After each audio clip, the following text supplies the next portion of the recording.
Hello बच्चों, चलिए kinematics में इक्वेशन ऑफ मोशन के हमने 4-5 क्वेश्चन तो डिस्कस कर लिए थे बच्चों। फिर मैंने आपसे कहा था कि यार कुछ स्टैंडर्ड क्वेश्चंस मैं करवाऊंगा, और उस स्टैंडर्ड क्वेश्चन का क्या मतलब है। 2, 3, 4 क्वेश्चन अपन करते हैं स्टैंडर्ड क्वेश्चन, ठीक है। स्टैंडर्ड क्वेश्चन का क्या मतलब है बच्चों, पहले वो समझ लीजिए आप। Standard question,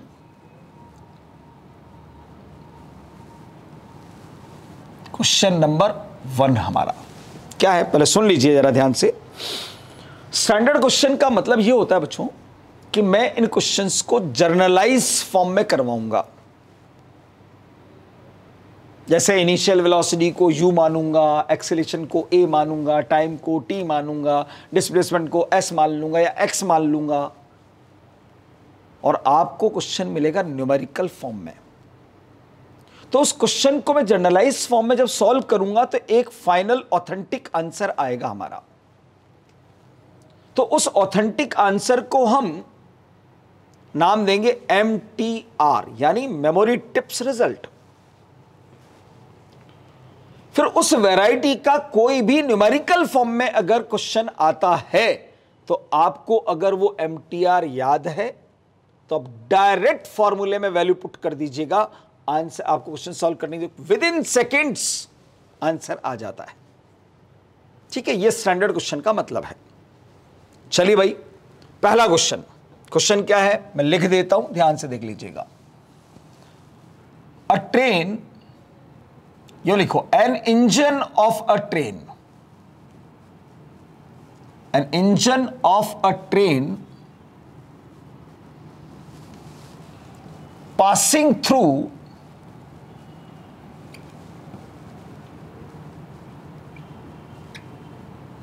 through an electric pole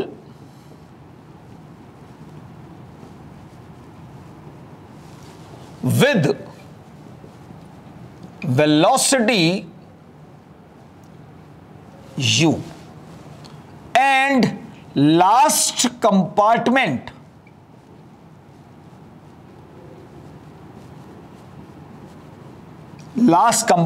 of the train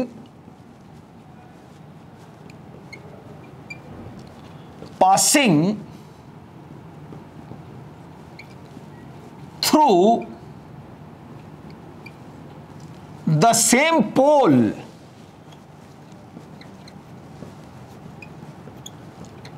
with velocity v. Find velocity of midpoint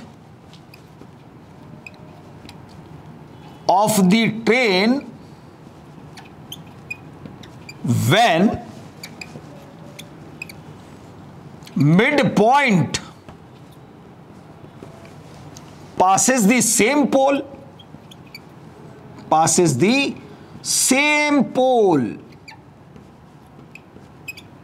ये सवाल है बच्चों। सवाल ये कह रहा है कि भाई एक ट्रेन का इंजन किसी इलेक्ट्रिक पोल को u वेलोसिटी से पास करता है और उसी ट्रेन का लास्ट कंपार्टमेंट उस पोल को v वेलोसिटी से पास करता है। तो बताओ ट्रेन का मिडिल पॉइंट किस वेलोसिटी से उस पोल को पास कर रहा होगा। इसको फील दिलाने के लिए मैं इसका डायग्राम बनाने की कोशिश करता हूं, ठीक है, समझिएगा ध्यान से। फील दिलाने के लिए डायग्राम बना रहा हूं। ट्रेन है भैया, बोगीज यानी डिब्बे,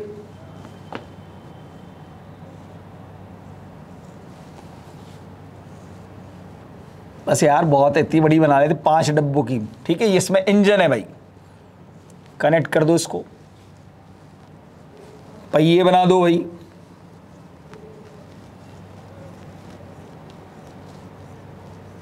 और यहां पर है एक इलेक्ट्रिक पोल, ठीक है, इलेक्ट्रिक पोल। अब सवाल, और यह है लास्ट कंपार्टमेंट यानी लास्ट डब्बा उसका। अब बोल रहा है अपने से कि इस ट्रेन का इंजन इस इलेक्ट्रिक पोल को u वेलोसिटी से तो कर रहा है पास, यानी क्रॉस कर रहा है, और ये कंपार्टमेंट जो है वो v वेलोसिटी से क्रॉस कर रहा है। पर ये ध्यान रहे, ये वेलोसिटी यहां नहीं है इसकी, ये वेलोसिटी इसकी जब ये पोल को क्रॉस करेगा तब है v, यहां पर है आकर, वहां नहीं है। तो पूछा जा रहा है कि इस ट्रेन का मिडिल पॉइंट जब इस पोल को क्रॉस कर रहा होगा तब उसकी वेलोसिटी क्या होगी। सवाल समझ में आ गया होगा अब आपको, फील भी आपको हो गया होगा डायग्राम से।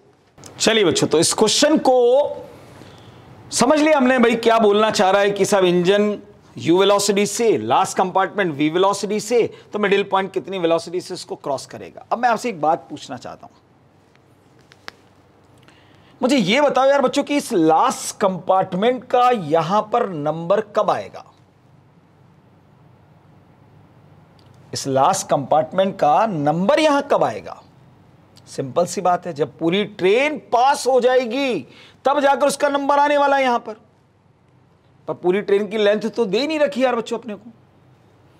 तो अपन मान लेते हैं कि सपोज ट्रेन की लेंथ है x, मान लिया मैंने।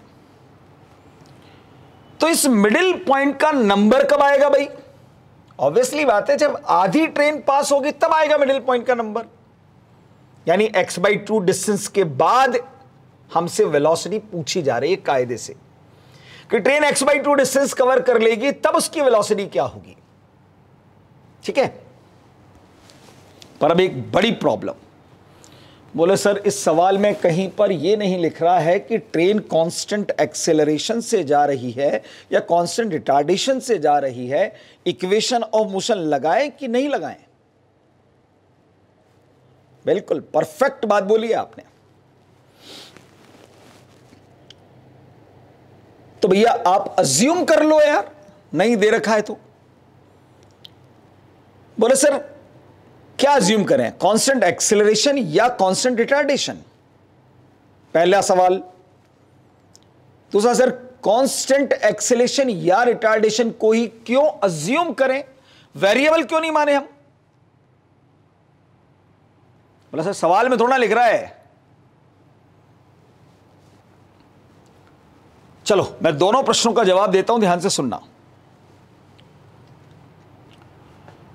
हमें यह तो पता नहीं है कि भाई u बड़ा है कि v बड़ा है, हमें पता नहीं है। हां अगर कोई न्यूमेरिकल डाटा होता तो समझ में आता कि यार u मान लो 10 किलोमीटर पर आवर है और मान लो ये 5 किलोमीटर पर आवर है, तो समझ में आता है कि वेलोसिटी डिक्रीज हो गई है, इसका मतलब रिटार्डेशन है। अगर ये 10 होता और ये 20 होता तो मतलब वेलोसिटी बढ़ गई है, मतलब ये एक्सेलरेशन है। पर u और v के बेसिस पर कैसे मान लूं मैं, कौन बड़ा है कौन छोटा ये भी नहीं बताया सवाल के अंदर। तो फिर आपका दिल जो कहे ना वो मानना। आपका दिल कहे एक्सेलरेशन तो एक्सेलरेशन मानना, आपका दिल कहे रिटार्डेशन तो आप रिटार्डेशन मानना। आंसर पर कोई इफेक्ट नहीं आने वाला है, सेम आंसर आएगा, करके देख लीजिएगा। तो मैंने यहां पर अज्यूम कर लिया सपोज कांस्टेंट एक्सेलरेशन, सपोज।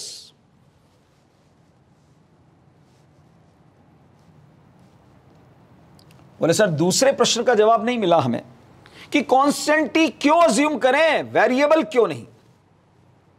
तो भाई कर, मना कौन कर रहा है तेरे को, मैंने मना नहीं किया है, करो। पर उससे पहले मुझे यह बता दो वेरिएबल का मतलब क्या है। उससे पहले मुझे यह बताओ वेरिएबल का मतलब क्या है। बस variable means depends on another physical quantity, depends on another physical quantity. बिल्कुल सही बात है भाई। तो बताओ फिर एक्सेलरेशन का किस फिजिकल क्वांटिटी के साथ रिलेशन आपने माना है। बस सर हम तो डिस्टेंस यहां पर चल रही है तो डिस्टेंस के साथ ही मान लेते हैं। तो मान भाई क्या मानेगा, कि एक्सेलेरेशन की वैल्यू डिस्टेंस के साथ कैसे रिलेट हो रही है, कि a इक्वस टू एक्स मानोगे या a equals to x square मानोगे या a equals to x by 2 मानोगे या a equals to x square by 2 मानोगे। एक बच्चा कहेगा मैं तो x मानूंगा, दूसरा कहेगा मैं एक्स स्क्वायर मानूंगा, तीसरा कहेगा मैं एक्स क्यूब बाई 3 मानूंगा। कुछ भी, मतलब कुछ भी बोल सकता है वो,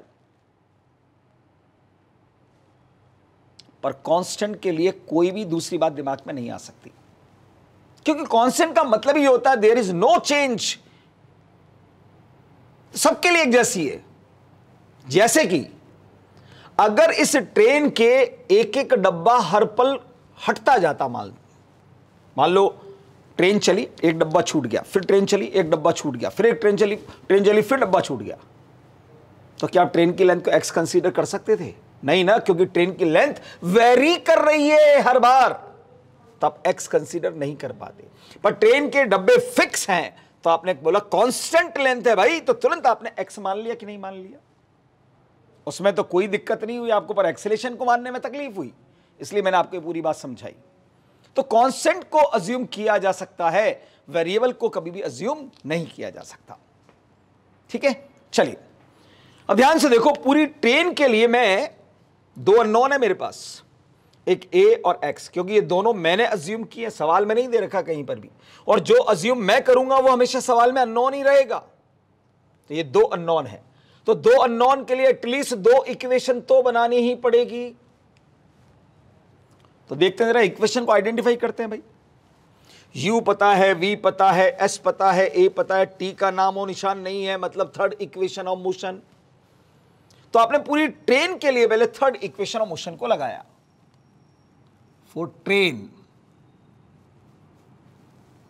इक्वेशन को आइडेंटिफाई कर लिया आपने, v square equal to u square plus 2as आ गया। फाइनल वेलोसिटी v है, इनिशियल u है, ट्रेन की लेंथ s की जगह पर x कर दीजिए, और एक्सेलेरेशन है तो प्लस a ही रहेगा भाई, रिटार्डेशन होता तो आप ये माइनस a कर देते।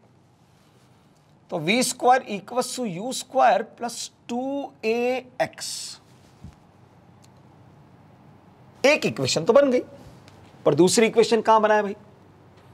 क्योंकि दो इक्वेशन बनाने के लिए एटलीस्ट दो इंटरवल्स का तो होना जरूरी है। तो सर एक पूरी ट्रेन बना लो, एक आधी ट्रेन बना लो, क्या दिक्कत है? चलो उससे भी बेटर चीज बताता हूं, ध्यान से देखो। जो दो अननोन यहां पर हैं वो इस इक्वेशन के अंदर दोनों साथ साथ आ रहे हैं, तो आप इन दोनों को अलग अलग अननोन क्यों मानते हो? आप एक ही अननोन मान लो as, तो एक इक्वेशन से ही काम चल जाएगा।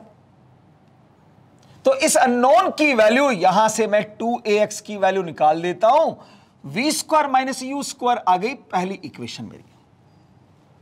अब ध्यान से देखो, 2 एक न्यूमेरिकल वैल्यू कांस्टेंट है, एक्सेलेरेशन कांस्टेंट है, ट्रेन की लेंथ कांस्टेंट है, कांस्टेंट इंटू कांस्टेंट बराबर कांस्टेंट ही आएगा, और कांस्टेंट है तो पूरी ट्रेन के लिए कांस्टेंट होगा, तो वो आधी ट्रेन के लिए भी वही कांस्टेंट रहने वाला है।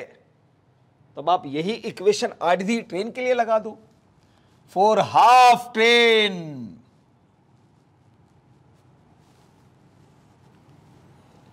थर्ड इक्वेशन ऑफ मोशन का यूज कर रहा हूं, ध्यान से देख लीजिएगा।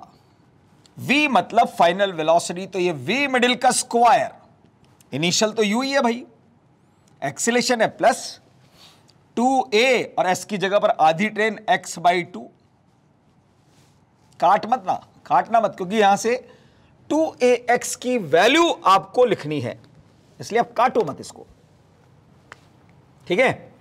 तो यहां से देखो, आप राइट साइड से आप 2 को एलसीएम ले लीजिए,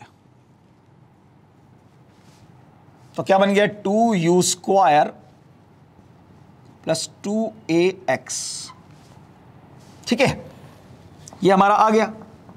अब आप इस कांस्टेंट की वैल्यू 2ax की यहां से उठाकर सीधे यहां रख दीजिए, ठीक है, रखते हैं। चलो, v मिडिल का स्क्वायर बराबर 2u स्क्वायर प्लस 2x की value v square minus u square divided by 2 2u square में से u स्क्वायर गया तो u square plus v square by 2, और आपको चाहिए मिडिल पॉइंट की velocity under root u square plus v square by 2। यही है हमारा MTR।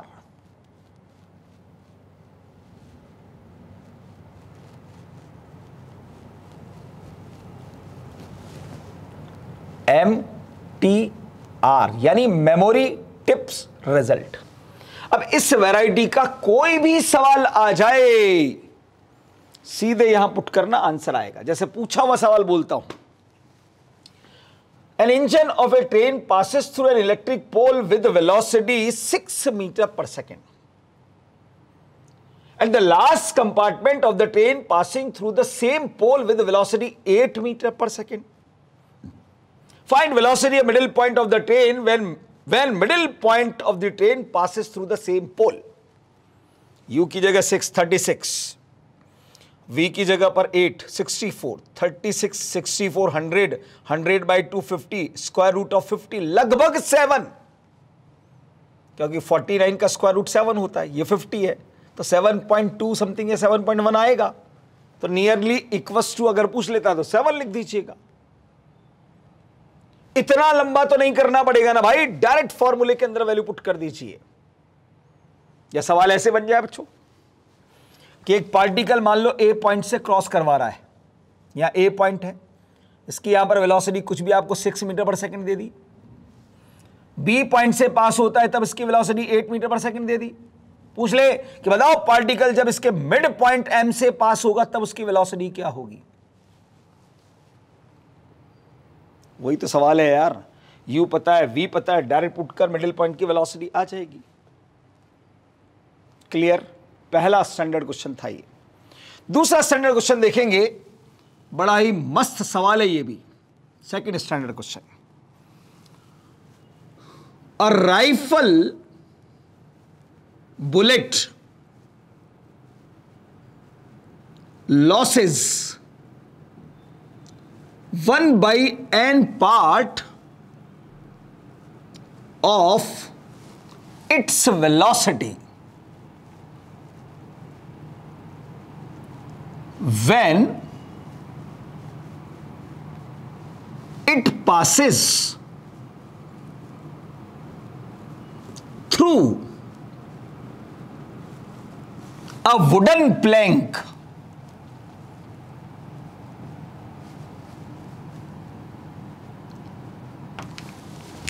find how many such type of planks are required to stop the bullet।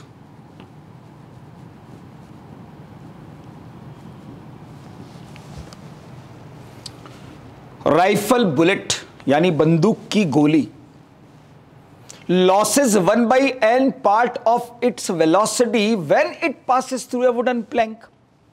यानी यहां पर एक लकड़ी का वुडन प्लैंक है, लकड़ी का तख्ता मान लीजिए आप, मोटा सा, और यहां से आपने राइफल से बुलेट को चलाया बच्चों, तो वो वुडन प्लैंक को जब पास करके बाहर निकल रही है तब उसकी वेलोसिटी जिससे वो टकरा रही है उस वेलोसिटी का 1/n पार्ट लॉस हो गया है उसका। बुलेट रुकी तो नहीं ना भाई, एक प्लैंक के बाद उसकी कुछ ना कुछ वेलोसिटी बता रहा है निकलने की वो। तो ये पूछ रहा है कि बताओ आपको इस बुलेट को स्टॉप करने के लिए ऐसे हमें कितने प्लैंक्स रिक्वायर्ड होंगे। डायग्राम को समझो, सॉल्यूशन तैयार कर रहा हूं इसका मैं, समझिएगा, बड़ा मस्त सवाल है ये भी।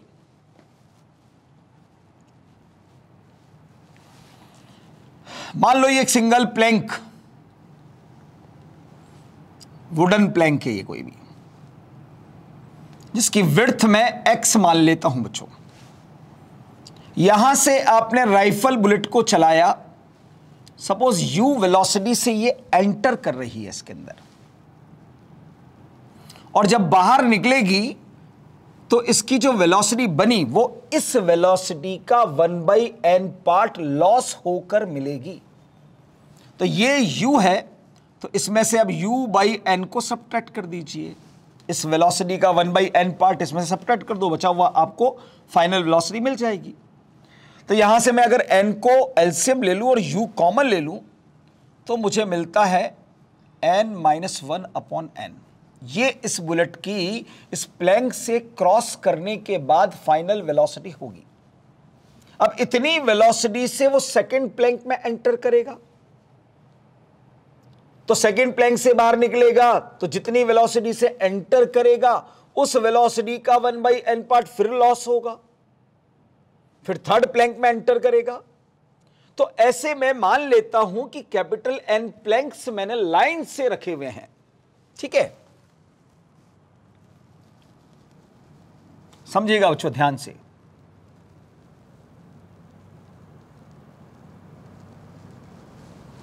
ये मेरा पहला प्लैंक, ये मेरा सेकंड प्लैंक, ये मेरा third plank, dash dash dash dash करके मैं कैपिटल N प्लैंक्स लिख देता हूं यहां पर, कैपिटल N प्लैंक्स, ठीक है। हर प्लैंक की विड्थ x ही है बच्चों, सच टाइप ऑफ प्लैंक बोला है ना, तो हर प्लैंक की विड्थ x है। यहां से बुलेट आई, किसी वेलोसिटी u से एंटर करी, फर्स्ट प्लैंक को क्रॉस किया इतनी वेलोसिटी से, उससे दूसरे प्लैंक में एंटर करी, फिर एक नई वेलोसिटी मिलेगी, उससे तीसरे प्लैंक में एंटर करेगी, और मैं मान लेता हूं कि ये बुलेट ऐसे क्रॉस करती जा रही है, जा रही है, जा रही है, और n प्लैंक पर जाकर वो स्टॉप हो गई। n प्लैंक पर जाकर वो स्टॉप हो गई। स्टॉप होने का मतलब फाइनल वेलोसिटी बिकम 0।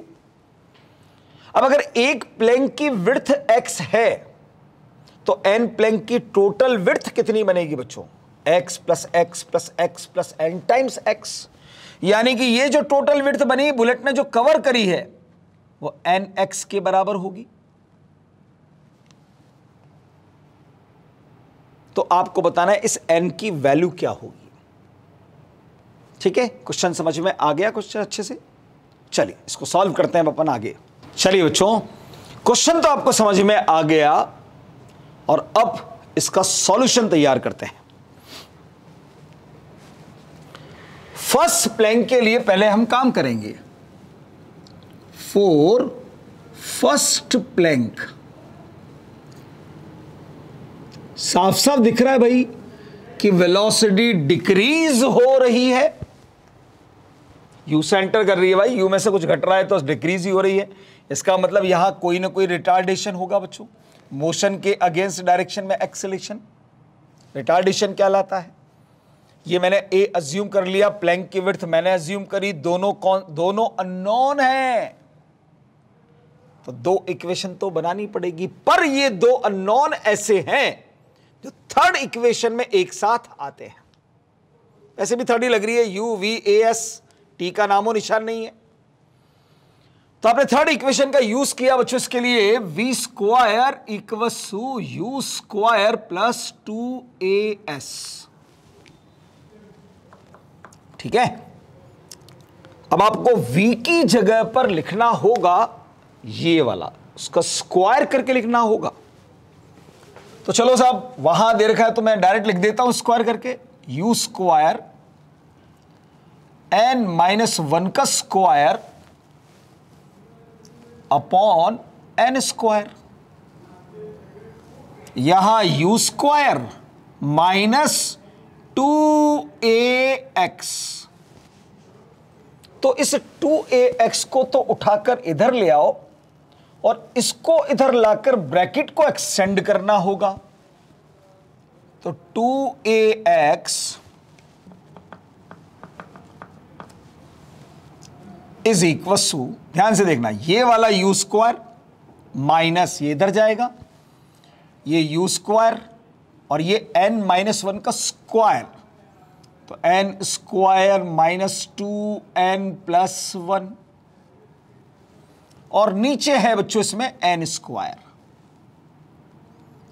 आप राइट साइड से n स्क्वायर को ले लीजिए एलसीएम, तो यहां बन जाएगा u square into n square minus, इस ब्रैकेट को खोलो, u square into n square, minus को माइनस से मल्टीप्लाई करोगे plus u square into 2n यानी 2n u square minus u square, ये तो कट जाएगा और यहां से आप u स्क्वायर को अगर कॉमन ले लो तो ब्रैकेट में आपको मिलता है 2n minus 1 upon N square. ये हमारा 2ax आ गया बच्चों, इसको मैंने पहली इक्वेशन नाम दे दिया।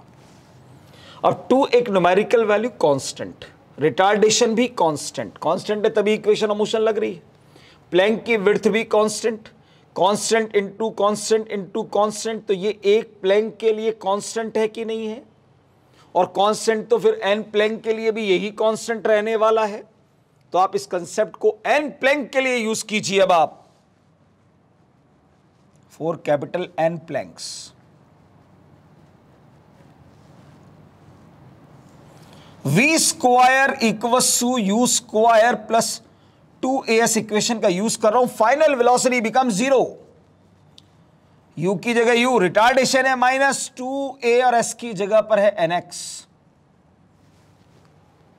इसको इधर लाकर n कैलकुलेट कर लीजिए तो u स्क्वायर प्लस 2ax आएगा बच्चों, और इस 2ax की वैल्यू को उठाकर आपको यहां रखना होगा।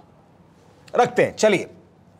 u स्क्वायर अपॉन, इसकी वैल्यू कितनी है भाई, u square into 2n minus 1 upon, sorry small n है, ये स्मॉल n है, स्मॉल n कर लीजिएगा इसको, ठीक है। और नीचे भी स्मॉल n का स्क्वायर, u स्क्वायर से u स्क्वायर मर जाएगा और आपको आंसर मिलेगा number of planks equals to n square upon 2n minus 1। इसको आप MTR कर लीजिए।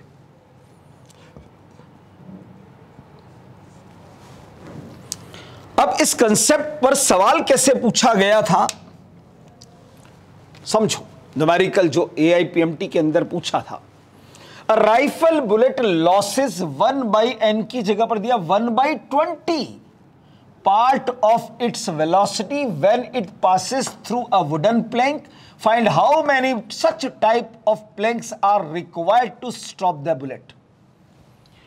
यानी जो आपको AIPMT का सवाल दिया गया बच्चों, AIPMT all India pre medical test, उसमें आपको 1/n की जगह पर दिया गया 1/20, तो कंपैरिजन करने पर आपको n की जगह पर क्या नजर आ रहा है, 20। बस फॉर्मूले के अंदर रख दीजिए, 20 का स्क्वायर 400, 2 इंटू 20 मतलब 40 माइनस 1, 400 डिवाइडेड बाय 39,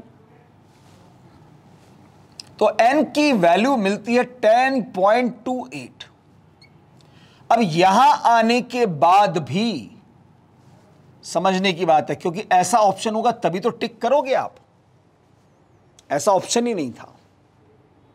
ऑप्शन थे 10, 11, 12, 13, तो बच्चे ने बोला 10.5 से कम है तो 10,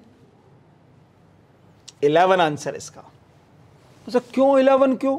अरे भाई ये वैल्यू 10 से बड़ी है कि छोटी है? बड़ी है ना, ये वैल्यू 10 से बड़ी है। इसका मतलब क्या हुआ कि इस बुलेट ने 10 प्लैंक तो 100% क्रॉस कर दिए। 11th नंबर वाले प्लैंक में 0.28 अंदर चली गई, तब बुलेट रुकी है। तो आपका आंसर जाएगा n equals to 11 planks are required. तो हमारा करेक्ट आंसर होगा 11 प्लैंक्स। आया? मस्त सवाल था, कंसेप्ट भी बहुत मस्त है इसका। ये डायरेक्ट फॉर्मूला आप लगा सकते हो नंबर ऑफ प्लैंक्स का, ऐसे कोई भी सवाल आता है तो बस 1/n की जगह पर कोई न्यूमेरिकल वैल्यू देगा यार बच्चों। जैसे मैंने आपको 1/20 दिया, तो n की जगह पर 20 आ गया, फॉर्मूले में पुट कर दिया, 20 का square 400, 2 into 20 40 minus 1, 400 divided by 39, decimal में आया, 10 से ज्यादा आ रहा है, इसका मतलब 11 प्लैंक्स रिक्वायर्ड होंगी। खत्म। आया समझ में? एक और स्टैंडर्ड क्वेश्चन हम करेंगे, ठीक है। अब लेते हैं अपन standard question number 3। Standard question number 3। Question क्या, पहले सुन लीजिएगा ध्यान से। क्वेश्चन को मैं यहां पर लिख देता हूं जिससे कि आपको बातें समझ में आ जाए। उसने बोला क्वेश्चन के अंदर बच्चों ऐसे, a car moves with velocity v,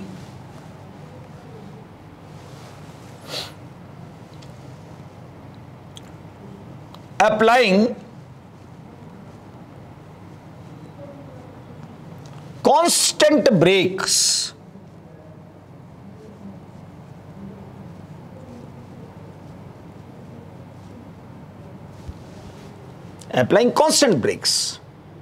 and car will stop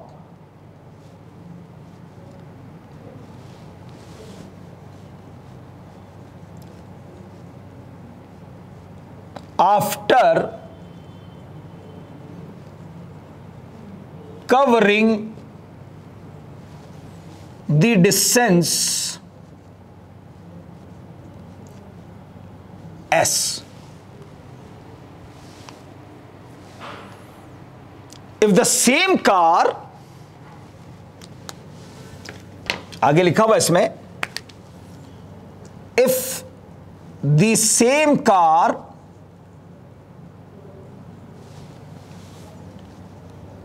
moves with n times of v and applying the same brakes,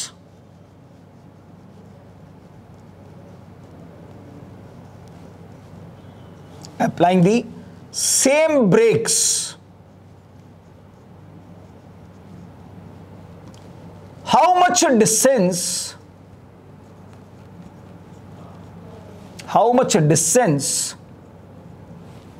car will cover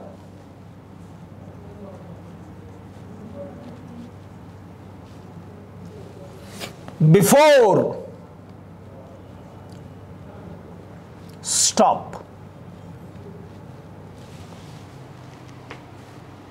यह आपसे पूछा गया कि एक कार v वेलोसिटी चल रही है, उस पर आपने कांस्टेंट ब्रेक अप्लाई किए तो कार s डिस्टेंस कवर करके रुक गई। अब बोला कि अगर वही car n times of v से अगर चले और वही ब्रेक आप लगाओ तो अब कितने डिस्टेंस कवर करके रुक जाएगी। ये कंसेप्ट हम बोलते हैं स्टॉपिंग डिस्टेंस कंसेप्ट, ठीक है। इसका नाम है स्टॉपिंग डिस्टेंस कंसेप्ट। चलो बच्चों इसको सॉल्व करते हैं पहले अपन, ठीक है। इस क्वेश्चन को सॉल्व करते हैं, देखते हैं क्या कंसेप्ट है इसमें। चलिए बच्चों इस क्वेश्चन के सॉल्यूशन को देखिए अब जरा आप। सपोज ये वो कार जो कि v वेलोसिटी से चल रही है, ब्रेक अप्लाई किए गए मतलब रिटार्डेशन दिया गया। कांस्टेंट ब्रेक बोला मतलब कांस्टेंट रिटार्डेशन है। और मैंने ऐसा मान लिया कि ये कार यहां जाकर स्टॉप हो गई है। स्टॉप होने का मतलब फाइनल वेलोसिटी बिकम 0। तो ये डिस्टेंस जो इसने कवर की है वो s आपको दे रखी है। अब आगे बोला है सवाल के अंदर कि अगर यही कार अगर हमारी nv वेलोसिटी से चले, यानी कि इस वेलोसिटी का n टाइम्स, और उतना ही ब्रेक लगाया जाए जितना पहले उस कंडीशन में लगाया गया था, तो मैंने मान लिया भाई कार यहां जाकर स्टॉप हो गई है। तो ये जो डिस्टेंस है ये कितनी होगी, मैं इसको एस डैश मान लेता हूं, ये मुझे कैलकुलेट करके देनी है। ठीक है, समझिएगा। पहले इसको कंसेप्ट को पकड़ते हैं। थर्ड इक्वेशन ऑफ मोशन आप लगाइए, v square equals to u square plus 2as। Final velocity 0, initial की जगह पर v रिटार्डेशन है -2as, तो यहां से आप s की वैल्यू निकालेंगे तो v स्क्वायर अपॉन 2a आ जाएगा बच्चों। ठीक है, चलो यही कंसेप्ट यहां लगा दीजिए आप, v square equals to u square plus 2as। ध्यान रहे v अब 0 है और u की जगह पर nv है, तो nv का स्क्वायर करके लिखना जरा, n square v square retardation -2as dash.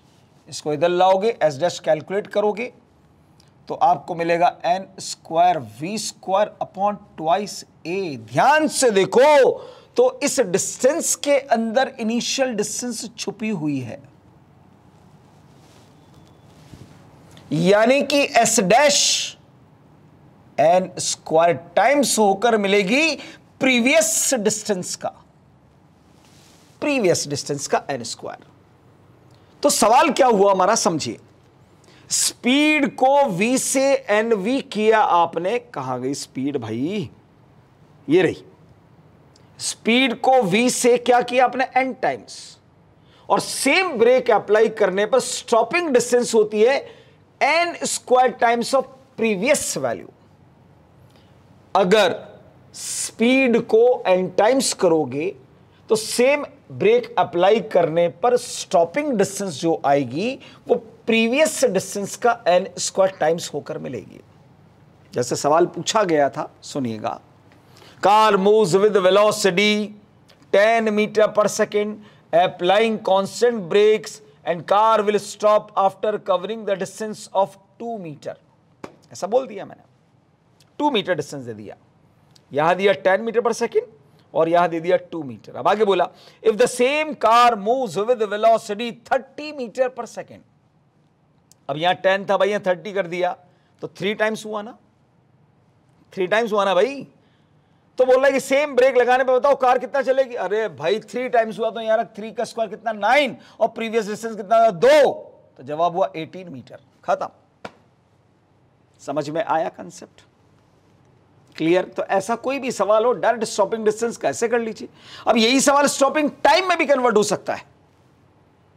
कैसे, सवाल को देखें आप, मैं केवल यहां बता रहा हूं आपको, समझिएगा। A car moves with velocity v, applying constant brakes and car will stop after t second. After t second, यहां डिस्टेंस की जगह t कर दिया उसने, ठीक है। If the same car moves with nv and applying the same brakes, after how much time, ठीक है, car will stop. तो कुछ मत कीजिएगा, स्टॉपिंग टाइम के लिए कैलकुलेशन कर लीजिए आप। तो यही क्वेश्चन जब आपको स्टॉपिंग टाइम के लिए करना हो तो पहले कार t सेकेंड में रुकी है, फर्स्ट इक्वेशन ऑफ मोशन लगाइए, v की जगह 0 कीजिए या v माइनस ए टी, यहां से t की वैल्यू कैलकुलेट कर लीजिए, v by a first equation बना लीजिए। फिर दूसरी कंडीशन के लिए यही equation, v equals to u plus a t, final velocity 0, initial velocity n times of v minus same brake है टाइम t डैश, और t डैश की वैल्यू बनी n v बाई ए के बराबर, और इसके अंदर देखो प्रीवियस टाइम छुपा हुआ है, यानी t dash equals to n times of t मिलेगा। Stopping distance n square times of previous distance और stopping times n times of previous time, यानी जितने टाइम आप स्पीड को बढ़ाओगे उतने टाइम स्टॉपिंग टाइम, उतने ही टाइम से स्टॉपिंग टाइम होगा, पर stopping distance n square times of previous. ये हमारे इक्वेशन ऑफ मोशन पर स्टैंडर्ड क्वेश्चंस थे बच्चों। तो यहां पर इक्वेशन ऑफ मोशन का कंसेप्ट होता है खत्म, और अब स्टार्ट करते हैं हम अगला article, motion under gravity, most important topic of kinematics, motion under gravity. चलिए स्टार्ट करते हैं बच्चों। चलिए बच्चों, तो अगले आर्टिकल पर हम आते हैं, article number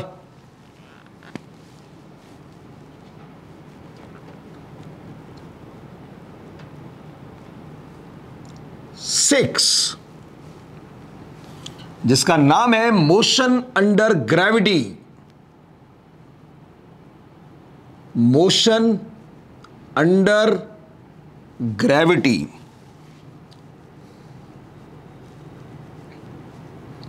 most important article in kinematics. क्योंकि अगर आप पिछले 15-20 साल के पेपर का एनालिसिस करो कि यार काइनेमेटिक्स में से किस आर्टिकल पर सवाल आए हैं, तो 70% क्वेश्चन आपको मोशन अंडर ग्रेविटी से मिलेंगे बच्चों। पर मोशन अंडर ग्रेविटी के क्वेश्चंस को सॉल्व करने के लिए पहले आपको बेस इक्वेशन ऑफ मोशन आना चाहिए, क्योंकि मोशन अंडर ग्रेविटी में क्या होगा, बॉडी या तो ऊपर जाएगी या नीचे आएगी। बॉडी का मोशन या तो अपवर्ड होगा बच्चों, या बॉडी का मोशन डाउनवर्ड होगा। इन दोनों ही सिचुएशन के अंदर बचपन से देखते आ रहे हैं अपन, किसी बॉल को अगर ऊपर फेंकते हैं तो भी लौट के नीचे आती है, या ऊपर छत पर खड़े होकर नीचे फेंकोगे तब भी नीचे ही आती है। क्योंकि दोनों ही सिचुएशन के अंदर एक्सेलरेशन ड्यू टू ग्रेविटी जो काम करता है बच्चों, वो वर्टिकली डाउनवर्ड्स काम करता है। ऐसे ये अपवर्ड मोशन है,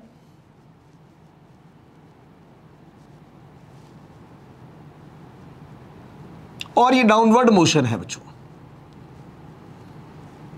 दोनों ही सिचुएशन के अंदर acceleration due to gravity downward काम कर रहा है, और ये acceleration due to gravity uniform acceleration है बच्चों। Uniform acceleration. तो आपको पता है जब एक्सेलरेशन यूनिफॉर्म होता है तो इक्वेशन ऑफ मोशन का यूज किया जाता है, और हमें यह भी मालूम है कि इक्वेशन ऑफ मोशन 5 एलिमेंट का खेल था बच्चों, और वो 5 एलिमेंट थे S, U, V, A और T। और इन 5 एलिमेंट में से केवल एक टाइम को छोड़ दीजिए, बाकी सभी चारों एलिमेंट वेक्टर क्वांटिटीज थी। और हमें यह भी मालूम है, अब तक तो समझ में आ चुका है यार, कि वेक्टर के अंदर सबसे बड़ा लफड़ा ही डायरेक्शन का होता है। पर इक्वेशन ऑफ मोशन के अंदर जो सवाल हमने किए बच्चों, उनके अंदर पार्टिकल्स किसी स्ट्रेट लाइन पाथ पर मूव करता था। एक ही डायरेक्शन के अंदर पार्टिकल जा रहा है, लौट के कभी किसी सवाल में वापस से नहीं आ रहा है। ऐसा नहीं कि सवाल नहीं बनते, सवाल तो बनते हैं, वहां पर भी लौट कर भी आता है। पर यहां बड़े कॉमन चीज है कि बॉडी को आप ऊपर फेंक दीजिए, लौट के नीचे आना ही आना है उसको। तो यहां डायरेक्शन का कंसेप्ट बहुत इंपॉर्टेंट होगा। जैसे कि अगर इक्वेशन ऑफ मोशन की बात जब हम कर रहे हैं कि पार्टिकल अगर मूव कर रहा है, मान लो डायरेक्शन ऑफ वेलोसिटी इधर की तरफ और एक्सेलरेशन अगर अगेंस्ट डायरेक्शन के अंदर है, तो रिटार्डेशन होता है बच्चों। बॉडी की वेलोसिटी लगातार डिक्रीज होती जाती है। तो अब तुरंत जैसे मान लो फर्स्ट इक्वेशन ऑफ मोशन लगाते हो तो v = u - at लगा देते हो, तो उसमें समझ में आता है कि a जो है वो सभी क्वांटिटीज के अपोजिट डायरेक्शन में है, इसलिए हमने a के आगे माइनस साइन लगा दिया है। तो यहां पर भी इन चारों वेक्टर्स के लिए जो 4 एलिमेंट थे टाइम को छोड़कर, उन सभी के लिए साइन कन्वेंशन आपको आना ही चाहिए। बिना साइन कन्वेंशन के हम अगर क्वेश्चन को करेंगे तो एक तो हमारा क्वेश्चन लेंथी बहुत हो जाएगा बच्चों, प्लस करेक्ट आंसर आया इस बात की कोई गारंटी नहीं होगी। तो हम ऐसी रिस्क क्यों लें यार। तो आपको साइन कन्वेंशन के लिए पहले यहां पर साइन कन्वेंशन ही समझना पड़ेगा। तो देखते हैं बच्चों साइन कन्वेंशन पहले। Sign convention for S, U, V, A, इन चारों के लिए मैं साइन कन्वेंशन आपको बता रहा हूं। मैं एक बार पूछना चाहूंगा आपसे कि यार बच्चों ये S क्या चीज है। तो आप कहेंगे सर डिस्प्लेसमेंट, क्योंकि वहां भी आपको बताया था डिस्प्लेसमेंट ही होता है, डिस्टेंस नहीं होती है। और यहां सबसे बड़ा रिस्क फैक्टर यही है, ध्यान रखना, क्योंकि वहां तो क्या था, पार्टिकल जा ही जा रहा था स्ट्रेट लाइन पर, तो डिस्टेंस और डिस्प्लेसमेंट इक्वल है। पर यहां डिस्टेंस अलग होगी, डिस्प्लेसमेंट अलग होगा। जैसे पार्टिकल को मैंने अगर मान लो थ्रो किया ऊपर की तरफ, पार्टिकल गया ऊपर, लौट कर वापस मेरे हाथ में ही आ गया, तो डिस्प्लेसमेंट जीरो हो गया, पर डिस्टेंस जीरो नहीं हुई बच्चों। डिस्टेंस तो पाथ लेंथ होती है, पहले h हाइट तक गया, फिर h हाइट नीचे आया, तो 2h के बराबर डिस्टेंस हो जाएगी। तो यहां पर इस डिस्प्लेसमेंट की जगह पर आपको यूज करना है हाइट, यानी capital H। Capital H small h जो आपको रिप्रेजेंट करना है कर सकते हैं, पर ध्यान रखना ये हाइट जो है वो डिस्प्लेसमेंट ही है, यहां पर है डिस्प्लेसमेंट, पर उसको s की जगह पर h से रिप्रेजेंट करना है आपको। u और v तो एज इट इज रहेंगे, पर इस एक्सेलरेशन की जगह पर आपको एक्सेलरेशन ड्यू टू ग्रेविटी यानी स्मॉल g से रिप्रेजेंट करना है। अब इस मोशन अंडर ग्रेविटी में हमारे पास देखा जाए बेसिकली तो 4 केस वाले ही प्रोजेक्शंस आपको दिखाई देंगे बच्चों। पहला केस कि ग्राउंड से हम वर्टिकली अपवर्ड बॉडी को प्रोजेक्ट करेंगे। अब ग्राउंड से तो आप ऊपर ही प्रोजेक्ट कर सकते हो, ग्राउंड से तो आप ऊपर ही प्रोजेक्ट वर्टिकली अपवर्ड प्रोजेक्ट कर सकते हो, पर किसी टावर के टॉप से आप 3 तरीके से प्रोजेक्ट कर सकते हैं। प्रोजेक्ट तो हम कई तरीके से कर सकते हैं, वो अलग बात है, पर हम स्ट्रेट लाइन पाथ की बात कर रहे हैं तो 3 ही तरीके से कर सकते हैं बच्चों। मान लो ये टावर है, यहां से आप किसी बॉडी को ऊपर की तरफ वर्टिकली अपवर्ड थ्रो कर सकते हो, वर्टिकली डाउनवर्ड थ्रो कर सकते हो, और ड्रॉप भी कर सकते हो, ड्रॉप भी कर सकते हो, यानी छोड़ दिया पार्टिकल नीचे ही जाने वाला है। तो कुल मिलाकर 4 केसेस ही बनेंगे, ग्राउंड से वर्टिकली अपवर्ड, टावर के टॉप से वर्टिकली अपवर्ड, टावर के टॉप से वर्टिकली डाउनवर्ड, और ड्रॉप केस। ठीक है, तो मैं इन चारों केसेस के लिए आपको पहले साइन कन्वेंशन को समझा देता हूं, फिर इसके इंपॉर्टेंट पॉइंट्स हम देखेंगे बच्चों। तो पहला केस मैं लेने जा रहा हूं, केस नंबर 1, समझिएगा ध्यान से। मान लीजिए कि आपके पास ग्राउंड से आपने किसी बॉडी को वर्टिकली अपवर्ड प्रोजेक्ट किया बच्चों, ये ग्राउंड है हमारा, ग्राउंड, यहां से आपने किसी बॉडी को वर्टिकली अपवर्ड प्रोजेक्ट किया विद वेलोसिटी u। तो ये बॉडी पहले ऊपर जाएगी बच्चों, और जब मैक्सिमम हाइट पर पहुंचती है तो वहां जाकर इसकी वेलोसिटी क्या हो जाती है बच्चों, 0। यहां जाकर उसकी वेलोसिटी 0 हो जाएगी, then returns back, then returns back, और ग्राउंड पर जाकर किसी न किसी वेलोसिटी से फिर वो स्ट्राइक करेगी, ये v है। हालांकि नेट डिस्प्लेसमेंट 0 हो गया है, क्योंकि ग्राउंड से बॉडी गई है और ग्राउंड पर ही लौट कर आ गई है, पर इस बॉडी का जो मैक्सिमम हाइट अचीव हुई है वो ये कैपिटल H है, जो कि आपको वर्टिकली अपवर्ड नजर आ रहा है बच्चों। मोशन पहले असेंडिंग हुआ है, बाद में डिसेंडिंग हुआ है, पहले ऊपर गई है बॉडी, फिर नीचे आई है। मतलब यहां पर मोशन पहले अपवर्ड दिख रहा होगा आपको, मोशन, फिर आपको डाउनवर्ड मोशन नजर आ रहा होगा बच्चों। मोशन चाहे ऊपर की तरफ हो, चाहे मोशन नीचे की तरफ हो, हर हाल में acceleration due to gravity always acting vertically downwards. ऊपर जाएगा तब भी नीचे ही लगेगा, नीचे आएगा तब भी नीचे ही लगेगा। ठीक है, चलिए भाई अब ध्यान से देखेंगे कैसे हम साइन कन्वेंशन को डिसाइड करते हैं, समझ लीजिएगा। सवाल के अंदर बड़े प्यार से यह समझ में आता है कि हमने बॉडी को कहां से प्रोजेक्ट किया है। पहली लाइन में लिखा हुआ आ जाता है, particle is projected vertically upward from ground, particle is projected vertical down from top of the tower. तो समझ में आ रहा है टावर के टॉप से नीचे की तरफ फेंका है, या पहले वाले सवाल के अंदर बॉडी को ऊपर ग्राउंड से ऊपर की तरफ फेंका है। जिस भी पॉइंट से आप बॉडी को प्रोजेक्ट करेंगे वो पॉइंट आपको हमेशा रेफरेंस की तरह कंसीडर करना होगा, और उस पॉइंट को आप तुरंत पॉइंट ओ से मार्क कर दीजिए, उसको तुरंत पॉइंट ओ से मार्क कर दीजिए। जिस भी पॉइंट से, ग्राउंड से फेंका है, ग्राउंड को पॉइंट ओ मान लीजिए, टावर के टॉप से फेंका है, उस टावर के टॉप को ओ मान लीजिए, वो रेफरेंस है। अब देखिए, यूं तो कई सवाल कई बच्चे कहते हैं कि सर कभी तो जी प्लस का ले लेता है, कभी जी माइनस का ले लेता है, हमें समझ में ही नहीं आता कि कब प्लस का लेना है, कब माइनस का लेना है। लफड़े में ही नहीं पढ़ना है अपने को ऐसे। आपको साइन कन्वेंशन का एक स्टैंडर्ड मेथड बता रहा हूं, चाहे केस कोई सा भी हो, हर केस के अंदर आपको वही काम करना है। क्या काम करना है? नोट लगाकर मैं यहां पर बात को लिख देता हूं। नोट क्या है समझिएगा। Direction of initial velocity, direction of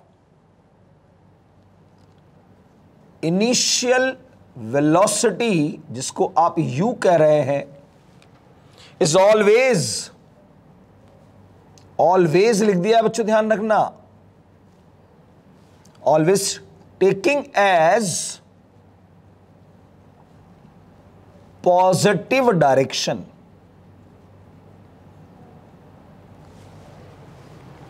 always taking as positive direction. You जिधर भी हो, आपको हमेशा उस डायरेक्शन को पॉजिटिव ही कंसीडर करना है, ठीक है। जिधर पॉजिटिव कंसीडर किया है उधर यू है, और यू की डायरेक्शन में इन चार में से कुछ भी नजर आएगा वो सब पॉजिटिव होंगे, और उसके अगेंस्ट डायरेक्शन में जो भी नजर आएगा वो नेगेटिव होंगे। जैसे कि इस सवाल के अंदर आपने यू अपवर्ड डायरेक्शन को पॉजिटिव लिया है बच्चों, तो यू तो हर हाल में पॉजिटिव ही होगा। पर अगर ध्यान से देखें तो एच भी ऊपर की तरफ है, दिख रहा है आपको, ये एच एरो दिख रहा होगा ऊपर की तरफ, तो इस एच का साइन भी यहां पर पॉजिटिव है बच्चों। पर आपको दिख रहा है वी, स्ट्राइकिंग वेलोसिटी जो है वो नीचे की तरफ है, तो वो नेगेटिव है क्योंकि वो यू के अगेंस्ट है। यू ऊपर है, जी दिख रहा है आपको, चाहे ऊपर जा रही हो चाहे नीचे आ रही है, जी नीचे ही लग रहा है हमेशा, तो इस केस में आपको जी नेगेटिव लेना है। चारों क्वांटिटीज के साइन कन्वेंशन मैंने आपको यहां बता दिए। रेफरेंस क्वांटिटी आपको ऑलवेज इनिशियल वेलोसिटी को ही कंसीडर करना है। इनिशियल वेलोसिटी अगर ऊपर है तो आप ऊपर की डायरेक्शन को पॉजिटिव मान लीजिए, और उस डायरेक्शन के रेस्पेक्ट में जो भी अपोजिट होगा उसको नेगेटिव लेना होगा आपको। ग्राउंड से सिर्फ एक ही केस बनता है, मैंने आपसे वो डिस्कस कर लिया है। बात करते हैं अब जरा case number second, third, fourth, जो कि टावर के टॉप से होता है बच्चों, ठीक है। यहां पर मैं पहले एक टावर बना देता हूं, ये लीजिए,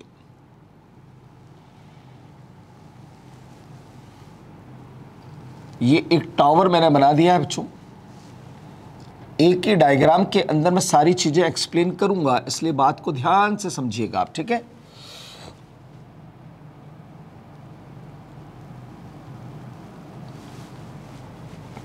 ये सपोज हमारा टावर है बच्चों, एच हाइट इसकी हमने कंसीडर की हुई है, हाइट एच है। अब इस टावर के टॉप से आपको बॉडीज के लिए साइन कन्वेंशन देखना है भाई। टावर का टॉप,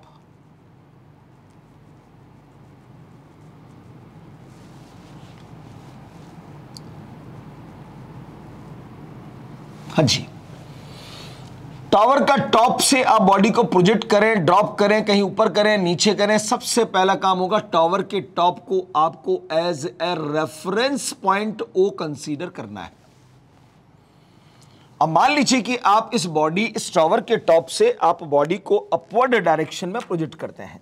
कौन सी डायरेक्शन में? वर्टिकली अपवर्ड डायरेक्शन के अंदर। यहां से पार्टिकल को आपने ऊपर की तरफ थ्रो किया बच्चों, किसी वेलोसिटी यू के साथ, तो पार्टिकल पहले ऊपर जाएगा, मैक्सिमम हाइट तक पहुंचेगा, और फिर उसके बाद लौट के नीचे आ जाएगा बच्चों, और ग्राउंड पर आकर किसी न किसी वेलोसिटी से ये स्ट्राइक करेगा। ये वेलोसिटी v मान ली है। जहां भी मैक्सिमम हाइट होगी वहां की वेलोसिटी ऑलवेज जीरो होगी, ध्यान रखना। मोशन ऊपर हो या नीचे हो, जी हमेशा नीचे की तरफ ही लगेगा बच्चों। ये टावर के टॉप से आपने ऊपर की तरफ बॉडी को थ्रो किया। तो चलो इस केस के अंदर देखें तो मैंने आपको बताया direction of initial velocity u is always taking as positive direction. तो अपवर्ड डायरेक्शन को आप पॉजिटिव लेंगे तो यहां u तो पॉजिटिव का ही होगा, पर ध्यान से देखो v की डायरेक्शन को अगर आप देखोगे तो वो नेगेटिव दिखाई देगी आपको, क्योंकि वो डाउनवर्ड है। g को देखोगे तो नेगेटिव नजर आएगा क्योंकि वो डाउनवर्ड है। और h की बात मैं यहां पर करूं बच्चों, h मतलब डिस्प्लेसमेंट, और आपको पता है डिस्प्लेसमेंट की डेफिनेशन मैंने आपको बताई थी बच्चों, vector drawn from initial position to final position. ध्यान से देखो इसमें बड़ा कंफ्यूजन होता है, इसलिए मैं आपको बार बार रिकॉल करवाने की कोशिश कर रहा हूं कि आपने वहां पर जो डिस्प्लेसमेंट की डेफिनेशन पढ़ी है वही डेफिनेशन काम में लेनी है हमें। यहां पर पार्टिकल की इनिशियल पोजीशन कहां पर है बच्चों, टावर के टॉप पर। फाइनल पोजीशन का है ग्राउंड पर। तो आप इनिशियल पोजीशन से फाइनल पोजीशन की तरफ अगर एक वेक्टर को ड्रॉ करोगे तो वो वेक्टर कहां आएगा बच्चों, नीचे की तरफ आएगा कि नहीं आएगा। तो h होगा हमारा नेगेटिव, h होगा हमारा नेगेटिव। ये हमारा केस नंबर सेकंड हो गया। केस नंबर थर्ड के अंदर मैंने बॉडी को अब मान लो यहां से वर्टिकली डाउनवर्ड डायरेक्शन में किसी वेलोसिटी से प्रोजेक्ट कर दिया, तो बॉडी सीधी की सीधी नीचे आ जाएगी यार बच्चों, और ग्राउंड पर आकर किसी न किसी वेलोसिटी से टकराएगी। जी यहां पर भी वर्टिकली डाउनवर्ड एक्ट हो रहा होगा। Direction of initial velocity is always taking as positive direction. अब u डाउनवर्ड है, इसको रेफरेंस मानना है, ध्यान रखना पॉइंट O। तो यहां पर u डाउनवर्ड है तो u तो पॉजिटिव हुआ भाई बच्चों, पर बाकी की रिमेनिंग क्वांटिटीज भी डाउनवर्ड ही दिखाई दे रही है मुझे। v भी नीचे है तो v पॉजिटिव, g भी नीचे है तो g पॉजिटिव, और h भी नीचे है जो कि डिस्प्लेसमेंट है। इस इनिशियल पोजीशन से फाइनल पोजीशन की तरफ एक वेक्टर को जब ड्रॉ करेंगे तो वो नीचे ही आएगा बच्चों। तो ये भी ऑल क्वांटिटीज आर पॉजिटिव। ये केस नंबर थर्ड भी हो गया हमारा। चलिए अब केस नंबर फोर्थ की बात कर लेते हैं कि यहां से आपने किसी बॉडी को बच्चों ड्रॉप कर दिया है, ड्रॉप, तो u इक्वल टू 0। अब बॉडी यहां से आई बच्चों ऐसे, और ग्राउंड पर जाकर किसी न किसी वेलोसिटी से जाकर टकरा जाएगी। जी तो हर हाल में नीचे ही लगने वाला है। चलो भाई इसके लिए साइन कन्वेंशन। बोले सर आपने बोला direction of initial velocity u is always taking as positive, यहां तो u है ही नहीं है सर, अब कौन सी डायरेक्शन पॉजिटिव ले। तो सुन लीजिए ध्यान से, जब u 0 हो जाए आपका, when u equals to 0, then direction of motion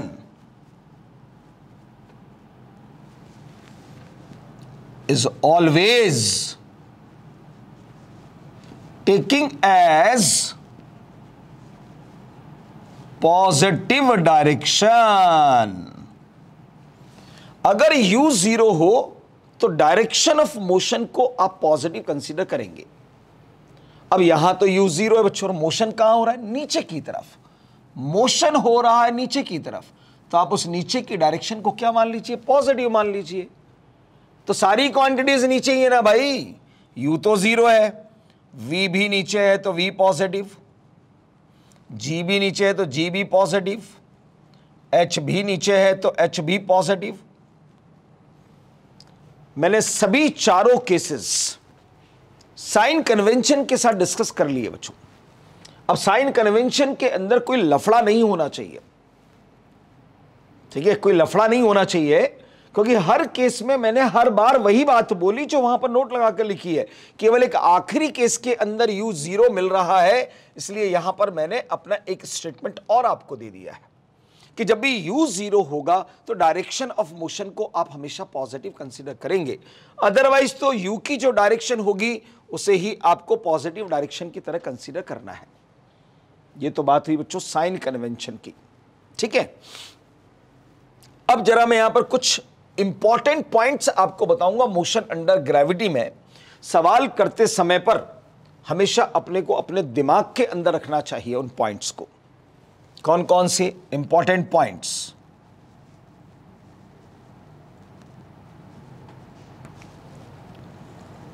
number 1, बहुत सारे सवालों में ऐसा लिखा हुआ मिलेगा, body is freely fall, body is freely fall.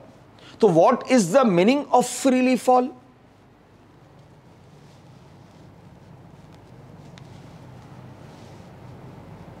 Meaning of freely fall, यह आपको पता होना चाहिए। जनरली बच्चा मीनिंग ऑफ फ्रीली फॉल का मतलब ही समझता है कि सर फ्रीली फॉल का मतलब है कि हमने तो कोई वेलोसिटी दी नहीं है, बॉडी अपने आप जा रही है। इसका मतलब सर u0 होगा। तो बता दूं आपको, फ्रीली फॉल का मतलब u0 होना नहीं होता है। फ्रीली फॉल का सिर्फ एक ही मतलब निकलता है, motion of body under the effect of gravity. ठीक है, मीनिंग ऑफ फ्रीली फॉल का क्या मतलब है? मोशन ऑफ बॉडी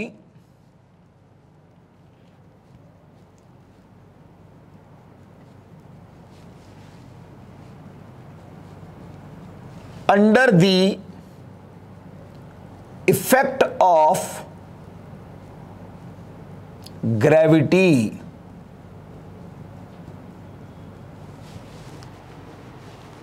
ठीक है, motion of body under the effect of gravity.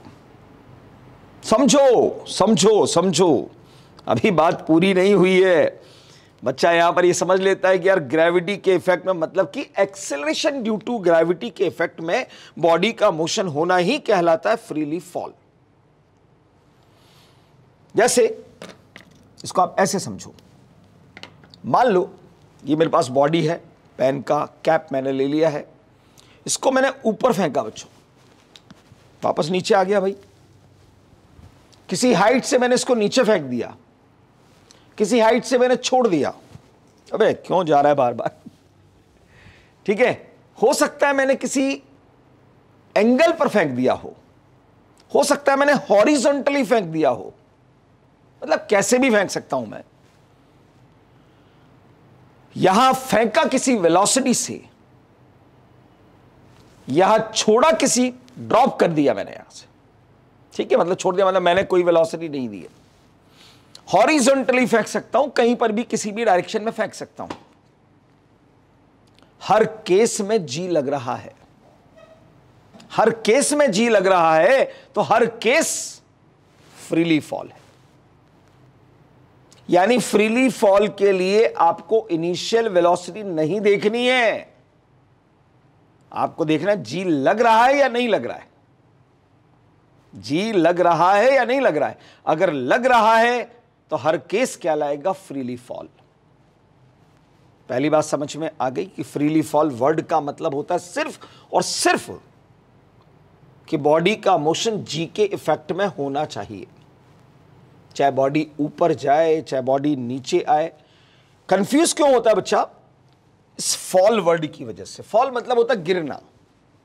अरे बॉडी को ऊपर फेंकोगे, ऊपर जा रही है, तब भी वो फ्रीली फॉल ही कहलाती है, तब भी वो फ्रीली फॉल ही कहलाती है।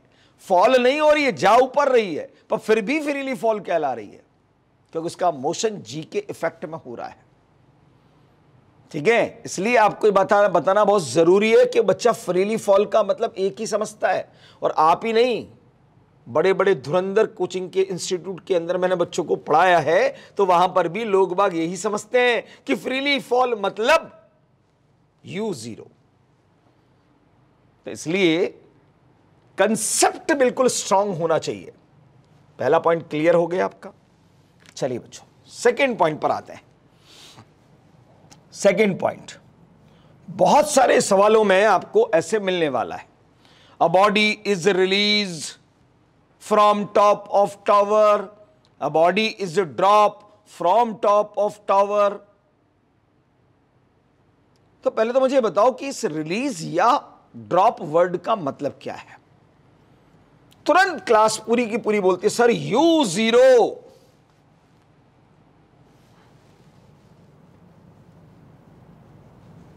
ड्रॉप या release,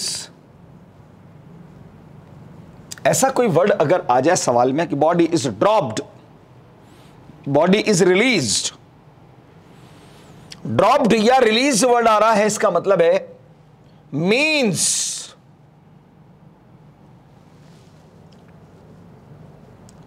there is no velocity provided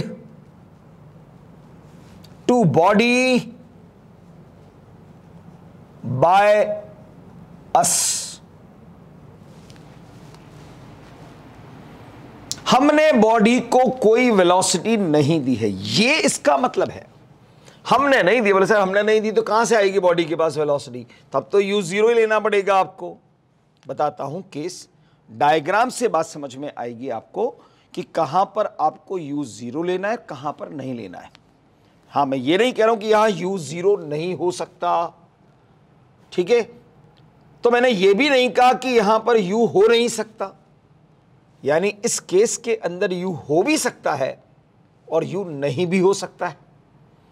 तो किस केस में U होगा और किस केस में नहीं होगा, पर इसका मतलब सिर्फ ये निकलता है कि हमने कोई वेलोसिटी नहीं दी है, हमने नहीं दी है। अब बॉडी के पास है या नहीं, यही पता करने के लिए एक डायग्राम बनाएंगे हम, तो समझ में आएगा आपको, ठीक है। चलिए देखते हैं उसको अपन डायग्राम को। तो चलिए बच्चों देखिए उसका डायग्राम। अगर मान लो किसी सवाल के अंदर हमसे कहा जाए कि body is dropped from top of tower, H height का टावर का टॉप है, यहां से आपने बॉडी को ड्रॉप कर दिया है, तो इस कंडीशन के अंदर तो U0 ही होगा। इस कंडीशन में तो U0 ही होगा। पर अगर मान लो कि किसी टावर के टॉप की जगह पर आप किसी उड़ते हुए गुब्बारे में से अगर बॉडी को ड्रॉप करते हैं, ये मान लीजिए एक बलून है जो किसी वेलोसिटी से ऊपर राइज कर रहा है बच्चों, ग्राउंड से मान लो H हाइट पर है, ये ग्राउंड है हमारा, और यहां से आपने किसी बॉडी को अगर ड्रॉप किया है, तो ड्रॉप करने का मतलब बताया था आपको कि हमने कोई वेलोसिटी नहीं दी है, पर यहां पर U0 नहीं हो सकता क्योंकि बॉडी बलून में से ड्रॉप की गई है। तो बलून की जो वेलोसिटी होगी वो बॉडी के पास भी होगी। तो यहां पर इस बॉडी की वेलोसिटी भी due to inertia of motion, body के पास वेलोसिटी होगी। तो इस कंडीशन में आप U0 नहीं ले सकते। बॉडी की वेलोसिटी अभी ऊपर है, तो पहले बॉडी ऊपर जाएगी, फिर उसके बाद नीचे गिरेगी, आकर बॉडी ऐसे, और ये आप देख रहे हैं ग्राउंड के रिस्पेक्ट में। बलून से देखोगे तो नीचे जाती हुई दिखाई देगी आपको, पर जो ग्राउंड पर खड़ा हुआ आदमी है उसको पहले ये बॉडी ऊपर जाती हुई दिखाई देगी, क्योंकि बलून भी ऊपर जा रहा था। तो बलून की वेलोसिटी इसके अंदर due to inertia of motion आ जाती है। तो पहले यहां पर अब आप U0 नहीं कर सकते, क्योंकि यहां आपने किया तो ड्रॉप ही है, आपने कोई वेलोसिटी नहीं दी है। पर प्रॉब्लम यही है कि यहां पर बलून की वजह से due to inertia of motion body के पास वो वेलोसिटी आ जाती है जो बलून की वेलोसिटी है। तो सवाल को ध्यान से पढ़िएगा, टावर के टॉप से जब भी ड्रॉप करेगा 0 ही होगा, ठीक है। पर किसी मूविंग ऑब्जेक्ट में से बॉडी को ड्रॉप अगर करते हैं, मूविंग ऑब्जेक्ट जैसे कि बलून, या मान लो आप कार में जा रहे हैं और कार से आपने किसी बॉडी को छोड़ दिया बाहर की तरफ, तो बॉडी कभी भी सीधी नहीं जाएगी, वो पहले कार की वेलोसिटी की डायरेक्शन में ऐसे जाकर ऐसे गिरेगी, वो प्रोजेक्टाइल मोशन में आएगा। पर हां ये कंफर्म है कि जो कार की वेलोसिटी होगी वो उस बॉडी के पास भी होगी due to inertia of motion. Clear हो गई बात? तो कब U0 लेना और कब U0 नहीं लेना है, क्लियर बच्चों? चलिए